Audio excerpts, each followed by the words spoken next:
Pemerhati Prosalina Ombudsman RI meminta kepada masyarakat di Kabupaten Jember untuk melaporkan bila ada temuan buruknya pelayanan publik yang merugikan masyarakat, seperti pungutan liar hingga lambatnya pelayanan. Ketua Ombudsman RI Muhammad Najih ketika berkunjung ke Jember akhir pekan kemarin, Jumat 13 Oktober 2023 menyebutkan pengaduan masyarakat Jember terkait pelayanan publik masih rendah. Dari data terakhir pada tahun 2021, Ombudsman hanya menerima 7 laporan warga Jember dan hanya 4 laporan di tahun 2022.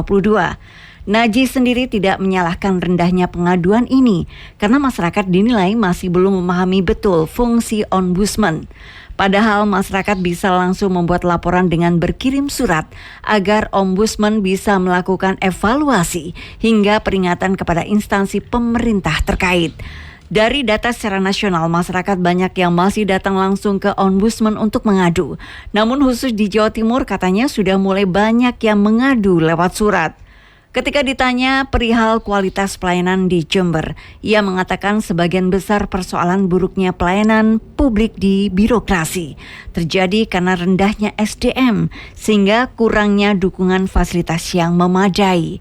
Ombudsman menyebut secara umum banyak kasus kepala OPD yang berkompeten dipindahkan ke OPD lain yang tidak dikuasai, padahal pekerjaannya belum tuntas. Di antara yang kita evaluasi mungkin ada aspek pengetahuan masyarakat ya, karena akses masyarakat yang masih kurang sehingga pengetahuan masyarakat mengenai Ombudsman juga masih sedikit. Soalannya adalah dalam aspek kompetensi ini, kadang orang yang sudah punya kompetensi itu kemudian tiba-tiba dimutasi, dipindah ke, sementara kerjaan di situ belum tuntas, belum dialihkan ke orang lain yang harusnya kompetensinya sama. Tapi ketika yang mengganti tidak punya kompetensi yang sama, maka akan mengganggu kualitas pelayanan. Sementara kasus tertinggi buruknya layanan publik di Indonesia terjadi di lembaga pemerintah di tingkat daerah, seperti Dispenduk Capil, Dinas Kesehatan hingga pungli di sekolah berkaitan dengan PPDB. Menurutnya, pungli seringkali terjadi karena adanya lubang di regulasinya yang masih menggunakan kalimat ambigu.